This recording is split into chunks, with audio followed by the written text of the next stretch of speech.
Hey guys, in this short video, we're gonna go over what I do to like clean up and restore these old drums.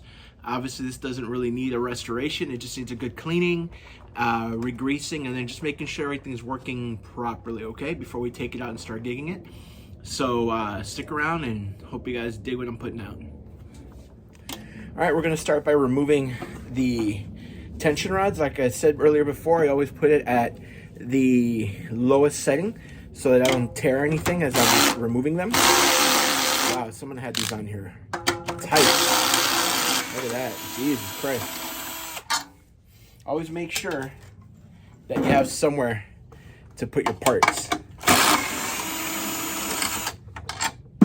So far, every single tension rod looks the same, so it tells me that they are probably original to the drum.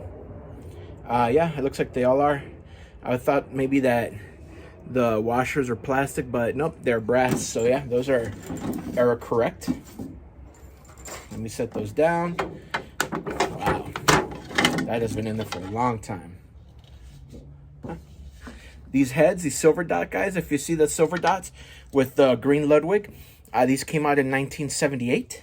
So just keep that in mind if you know you like to nerd out that much like myself. The hoop looks round, it doesn't look warped. So it's just gonna need like a pretty a cleaning. And to clean them, I'll be using the Steel Wool Quad Zero. Okay. Now let's continue with the breakdown of this thing. Now that the top is off, I'm gonna look at the bearing edge. The bearing edge looks to be in perfect condition, which is great. I'm gonna grab some bits here. For the inside removal, guys, of the hex heads, they're 1/4 inch. So once again, I'm gonna put them into my gun over here. Hopefully it removes them. Once again, guys, be super careful when removing these.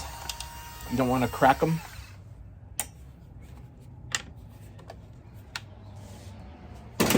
You know what? I'm gonna start by removing the bottom head first. I don't know what I was thinking there, guys.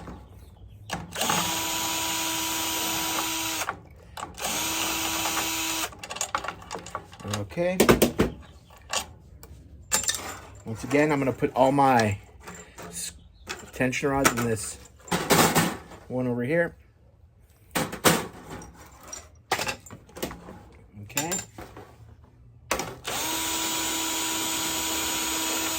All right, all of them are out. Now, I'm going to remove the snare wires using a 1/4 inch flathead screwdriver.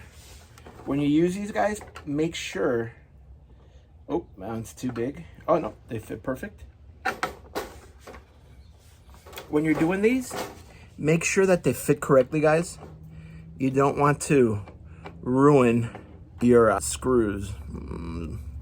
There we go, it's in, nice and tight, doesn't move around. That's what we're looking for. You don't want to remove the screw all the way because easy to lose parts when you guys are doing this. Okay, out on that side. Now I'm going to undo the braid on this side over here. All right, the strings are still in really good condition, so I can reuse them. The snares still look good. They look good, so we'll be able to reuse the snares. That's a huge plus. Now I'm going to remove the head. I'm sorry, the rim. The rim looks perfectly round, which is great news. I don't have to do anything there. This bottom resin head is an old Tama head, which has a hole in it, so that goes away. And now, ladies and gents, we have our shell. Okay, let's take these apart. Give me one sec, guys. I'll organize this a little better so you guys can hopefully see better. This is what I use to paint on. That's why it's colored purple and it's kind of shiny. Whenever I'm painting a drum, I use that. And I put it on a little Lazy Susan. Actually, just so you guys know, the little Lazy Susan is a cake decorator's table. And I use that when painting. And look at that. Gives you exactly what you need. All right, let's get back to removing the lugs. On all Vista lights, they will have a little washer that goes between the shell and the lug. There you go. There's your, all right. We got our screws that we're saving. Make sure that you guys keep track of everything, because believe me, man, stuff loves to fly out of your hands when doing this stuff.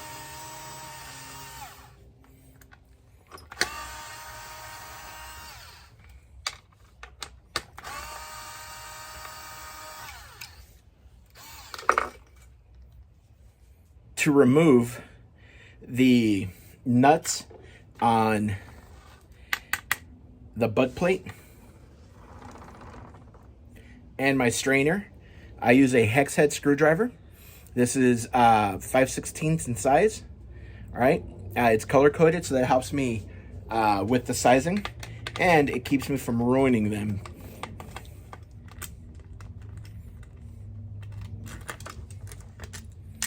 Okay, I'm gonna put everything back on so I can make sure I don't lose it. Now we just got the butt plate to remove. Once again, the 5/16 screwdriver.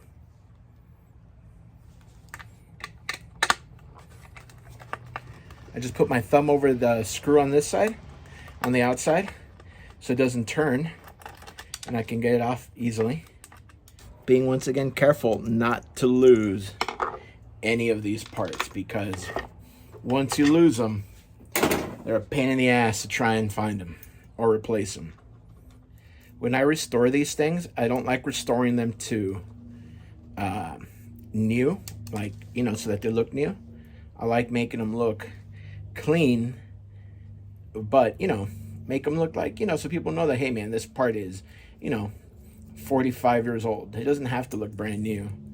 Okay, this is what I keep telling you guys right there. If you can see where it says Ludwig right there on the underside, where the L and the G are, they should touch. That tells you that they're from the 70s, and that's what this one does.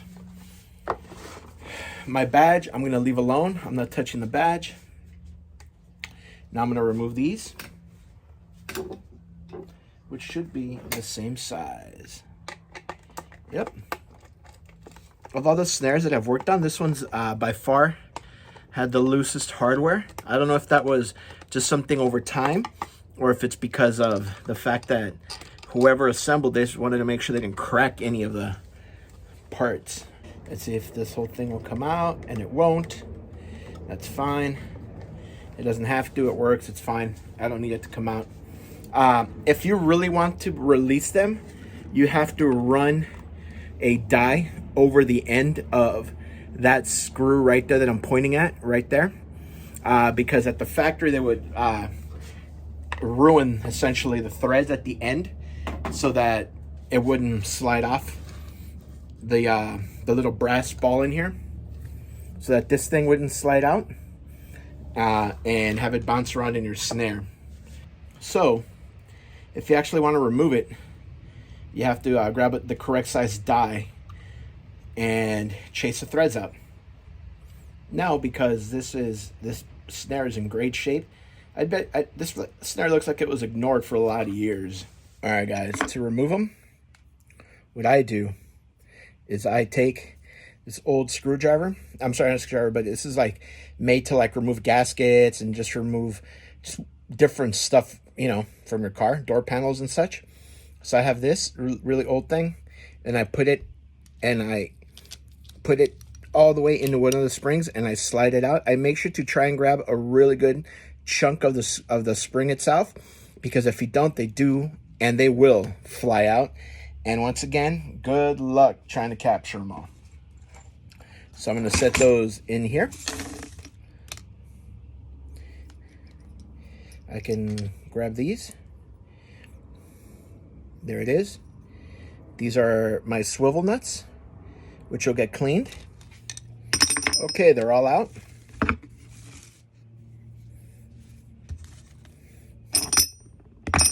All the swivel nuts are out. All the lugs are emptied, all the casings. So now what I'm going to do is I am going to put them in the chemical that I used to clean them all. Let me just start cleaning up a little bit as I go. Otherwise, it's got a huge mess in here. These things are super clean, so I'm not going to do anything to them.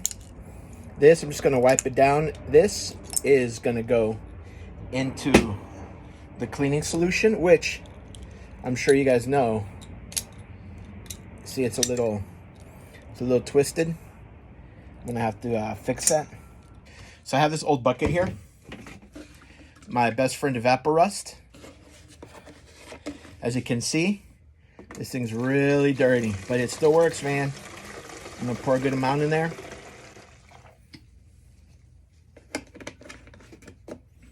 I'm gonna take this thing apart. It's easy, it just threads out. Once it's all the way out, I'm gonna just inspect it. They look clean. They don't look bad. A little bit of grime. They could work better, so I'm gonna put them in the Evaporust. I'm going to put all the lugs in the Evaporust as well.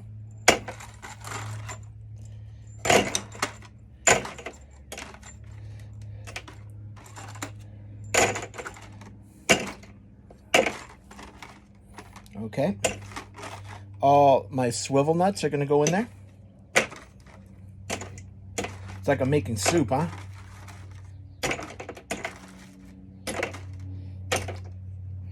And all my springs are going to go in there just to give them a good cleaning. Tasty. So I'll leave them there overnight. It's about 1 o'clock right now. I'll probably come back to them tomorrow at around like 2 or 3. So they'll be in there for about 24 hours. You know, nothing's going to happen to them. You'll see when they come out. They will be a little sticky. I just spray them with a little bit of soapy water. Now all we have to do is get these done, get the hoops done, and get the shell done. Oh, and these as well. These things are super clean, so I'm not going to put them in the Evaporust. I'm just going to clean them, give them a general cleaning. I'm going to use Sprayway, the world's best glass cleaner. Okay, I'm just going to spray the shell. I like this because it foams up really well. Leave it on there. I know it's not going to damage this. And I'm going to take a towel and just wipe it down. Want to make sure we keep the spot lubricated so that it comes clean. And in this case, guys, it came clean. So this will be our beautiful 5x14 shell for Vistalite. Once it's ready to rock and roll, we're going to clean the sides up, and there we go. Our shell is done. This is the easiest shell I've ever had to clean. Maybe I should get a lot more Vistalites, huh, in my collection. Sadly, this is the only one and probably the ugliest one they make. But I got lucky because this is, as I told you guys in the other video, which if you guys want to know about these, that they should not exist, I'm going to leave a little thing right there in the corner so that you guys could link to that video and watch it. It's super cool. It's only about 6 minutes long. It tells you about why these should not exist and why they do. Now let's clean these. Once again, I'm going to put a little bit of that spray. And just run this one on here. And you guys will see it'll be nice and clean. Okay, so see how pretty that came out? Looks gorgeous, right? Guys, this is how you know up until the 70s they were using these right here. Okay, so all your resonant side snare hoops should be 1.6, all right, with the gate that has the rounded edges, all right? That's how you quickly know that that is a Ludwig hoop. Now, as you can see, they're not too bad. They're just grimy. But that 00, this quad, I'm sorry, not double, quad 0 really makes it awesome. That removes all that verdigris without too much hassle. Look at that. Now, if I decide to sell this, I could ask an extra $100 just because everything looks super clean. Look at that. So the cool thing that I found by breaking this snare apart is that all the original parts are there, to include the snare wires and the tension rods. And believe you me, tension rods are usually never all there, in the sense where like they're never the original ones. You're lucky to get a couple in the whole snare that are the originals. This time around, all of them are the originals. So once again, I'm going to spray my lugs down with a little bit of this cleaner. I'm going to rub that quad zero around it. Look at that. Super clean. Normally, if these are grimy as all hell, I'll put them in the evaporust overnight, but look at those. That's going to be a gorgeous looking snare, right? Man, these things look brand new. I think somebody bought this, probably didn't care for it too much, and then just left it in a closet somewhere, because I have never seen lugs look this good unless they're brand spanking new. Look at that.